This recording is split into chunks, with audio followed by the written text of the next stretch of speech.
Hello दोस्तों, स्वागत है आपका। आज हम बात कर रहे हैं माता के आंचल की। माता का आंचल एक आत्मकथा है जिसके लेखक शिव पूजन सहाय हैं। यह कहानी भोलानाथ, जो स्वयं लेखक ही हैं, की कहानी है। भोलानाथ के पिता सुबह उठकर नहा धोकर पूजा करने बैठ जाते थे। भोलानाथ बचपन से अपने पिता के संग ही रहते थे। माता से केवल दूध पीने तक का ही नाता था। भोलानाथ पिता के साथ बाहर की बैठक में ही सोया करते थे। उनके पिता अपने साथ भोलानाथ को भी नहला धुलाकर पूजा पर बिठा लेते।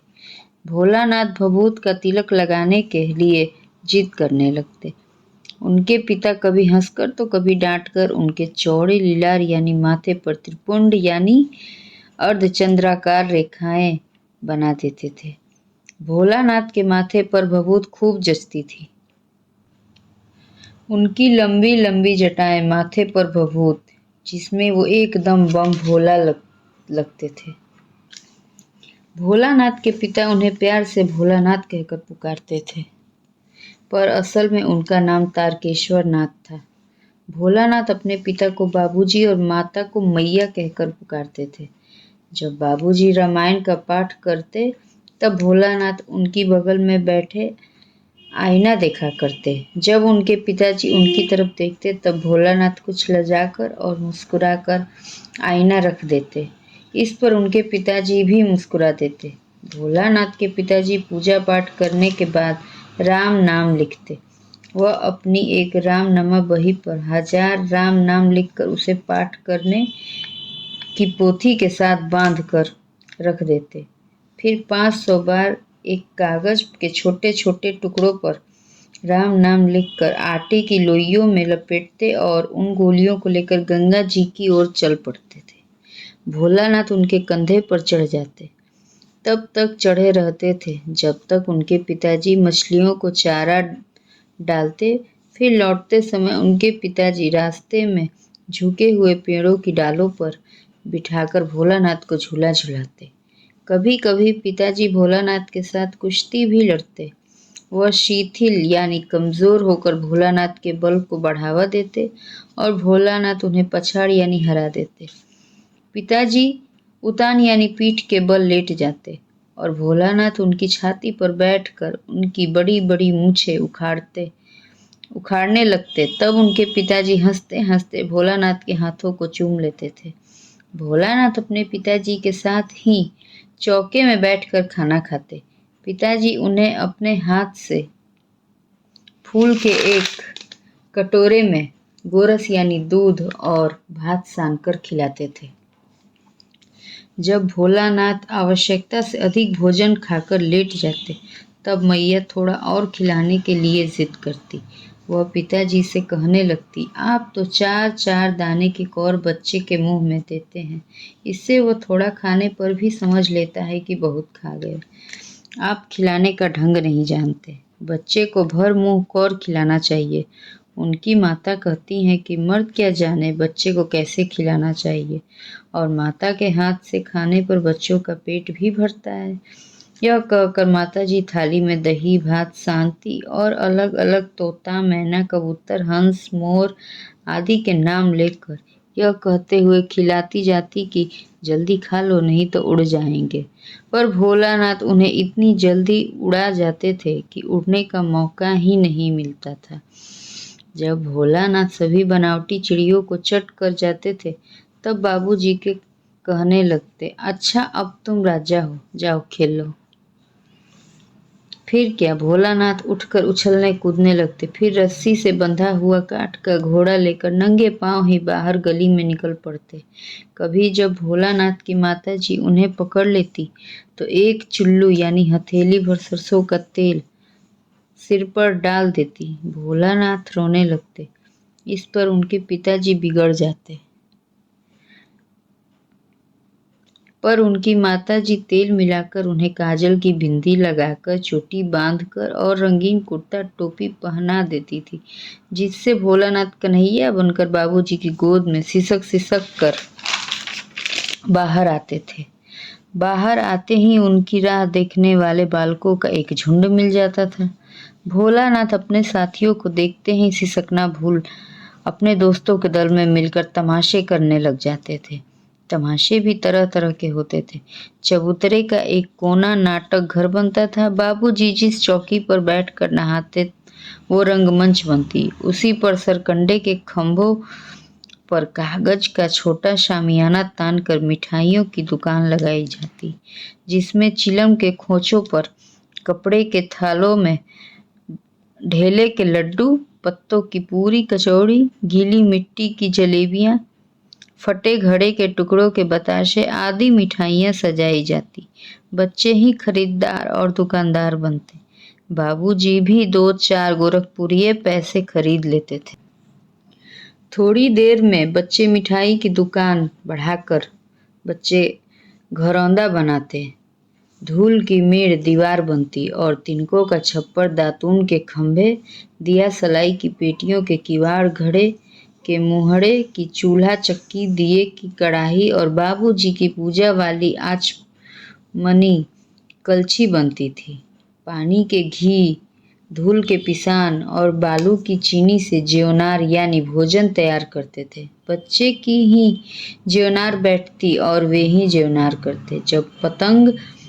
जब पंगत बैठ जाती थी तब बाबूजी भी धीरे से आकर पात के अंत में भोजन करने बैठ जाते थे। उनको बैठते देखते ही बच्चे हंसकर और घरौंदा बिगाड़ कर भाग चलते थे।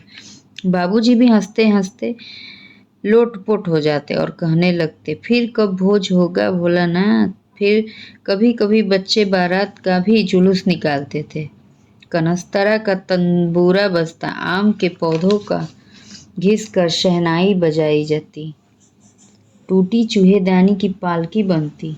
बच्चे समधी बनकर बकेर पर चढ़ लेते और चबूतरे के एक कोने से चलकर बारात दूसरे कोने में जाकर दरवाजे लगती थी। वहां काठ की पटरियों से घिरे, गोबर से लिपे, आम और केले की टहनियों से सजाए हुए छोटे आंगन में कुल्हड़िए का कलश रखा रहता था। वहीं पहुंचकर बारात फिर लौट आती थी। लौटते समय लाल पर्दा डालकर उसमें दुल्हनिया को चढ़ा लिया जाता था। लौट आने पर बाबूजी ज्यों ही पर्दा उघार कर दुल्हन का मुख देखते, त्यों ही बच्चे हंसकर भाग जाते। थोड़ी देर बाद फिर लड़कों की मंडली जुट जाती थी। फिर सब बच्चे सोचते कि खेती की जाए। बस चबूतरे के छोर पर घिरनी गड़ जाती और उनके नीचे की गली कुआं बन जाता। 2 लड़के बैल बनकर मोट खींचने लग जाते। चबूतरा खेत बनता। कंकड़, बीज और ठेंगा, हल, जुआट। बड़ी मेहनत से खेत जोते, बोए और पटाए जाते। फसल तैयार होते देर न लगती और हाथों हाथ फसल काट ली जाती। फसल को एक जगह रखकर उसे पैरों से रौंद डालते थे। कसोरे यानी मिट्टी का बना छिछला कटोरा का सूप बनाकर ओसाते और मिट्टी की दिए से तराजू पर तौलकर राशि तैयार कर लेते थे। इसी बीच बाबूजी आकर पूछ बैठते थे, इस साल की खेती कैसी रही भोलानाथ। बस फिर क्या, बच्चे जैसे तैसे खेत खलियान छोड़कर हंसते हुए भाग जाते थे। कैसी मौज की खेती थी। अगर किसी दूल्हे के आगे आगे पर्दे वाली पालकी देख पाते तो खूब जोर से चिल्ला के लगते थे, रहरी में रहरी पुरान रहरी, डोला के कनिया हमार मेहरी। एक बार बूढ़े वर ने भोलानाथ और उनके साथियों को बड़ी दूर तक खदेड़ कर ढेलों से मारा था। आम की फसल में कभी कभी खूब आंधी आती है। आंधी के कुछ दूर निकल जाने पर बच्चे बाग की ओर दौड़ पड़ते थे। वहां चुनकर गोपी आम खाते थे। एक दिन की बात है, आंधी आई, आकाश काले बादलों से ढक गया, मेघ गरजने लगे, ठंडी हवा चलने लगी, पेड़ झूमने लगे, लेकिन बारिश न रुकी और भी मूसलाधार पानी होने लगा। बच्चे पेड़ों की जड़ों से सट गए। बारिश बंद होते ही बगीचे में बहुत से बिच्छू नजर आए। बच्चे डर कर भाग चले। बच्चों में बैजू नाम का बच्चा बड़ा बदमाश था। रास्ते में ही मूसन तिवारी मिल गए। बैजू उनको चिढ़ाकर बोला, बुढ़वा बेईमान, मांगे करेले का चोखा। सभी बच्चे उसके साथ सुर में सुर मिलाकर चिल्लाने लगे। मूसन तिवारी ने बच्चों को खदेड़ा। सभी बच्चे अपने घर की ओर चल पड़े। जब बच्चे न मिल सके तब तिवारी जी पाठशाला चले गए। वहां से 4 लड़के भोलेनाथ और बैंचू को पकड़ लाने के लिए छूटे। भोलानाथ जैसे ही घर पहुंचे, लड़के उन्हें पकड़कर गुरुजी के सामने ले गए। गुरुजी ने भोलानाथ की खूब खबर ली। जब बाबूजी को पता चला, वह दौड़े हुए पाठशाला आए। गोद में उठाकर भोलानाथ को पुचकारने और फुसलाने लगे, पर भोलानाथ दुलारने से चुप होने वाले लड़के नहीं थे। रोते रोते बाबूजी का कंधा आंसुओं से तर कर दिया। बाबूजी गुरुजी से दीनतापूर्वक प्रार्थना कर भोलानाथ को घर ले चले।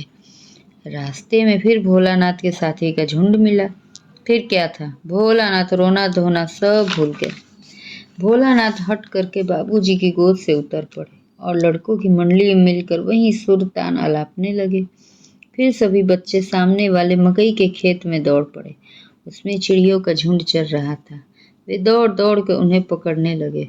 एक टीले पर जाकर सभी बच्चे चूहों के बिल से पानी उलीचने लगे। तभी गणेश जी के चूहे की रक्षा के लिए शिव जी का सांप निकल आया।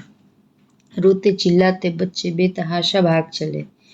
कोई औंधा गिरा तो कोई चित, किसी का सिर फूटा तो किसी के दांत टूटे। सभी गिरते पड़ते भागे। हमारी सारी देह लहूलुहान हो गई। पैरों के तलवे कांटों से घायल हो गए। भोलानाथ एक सुर से दौड़ते हुए आए और घर में घुस गए। उस समय बाबूजी बैठक के उसारे यानी बरामदे में बैठ के हुक्का गुड़गुड़ा रहे थे। उन्होंने भोलानाथ को बहुत पुकारा, पर उनकी अनसुनी करके भोलानाथ दौड़कर अपनी मैया के पास चले गए। जाकर उनकी गोद में शरण ली। मैया चावल साफ कर रही थी। भोलानाथ उनकी आंचल में छिप गए। भोलानाथ को डर से कांपते देख वो जोर से रो पड़ी। वो कभी भोलानाथ को अपने शरीर से भरकर दबाती तो कभी उनको अपने आंचल से पोंछकर भोलानाथ को चूम लेती। झटपट हल्दी पीसकर भोलानाथ के घाव पर थोपी गई। घर में कोहराम मच गया। भोलानाथ धीमे सुर में सा सा करते हुए मैया के आंचल में छिप गए। सारा शरीर थर थर कांप रहा था। रोंगटे खड़े हो गए थे। भोलानाथ आंखें खोलना चाहते थे, पर वे खुलती न थी। भोलानाथ के कांपते हुए ओठों से मैया बार बार निहार कर रोती और बड़े लाड से उन्हें गले लगा लेती। उसी समय बाबूजी दौड़े आए। आकर भोलानाथ को उनकी माता की गोद से अपनी गोद में लेने लगे, पर भोलानाथ ने अपने माता के आंचल की प्रेम और शांति की छाया न छोड़ी। तो दोस्तों, यही होता है माता का प्रेम, यही है माता का आंचल।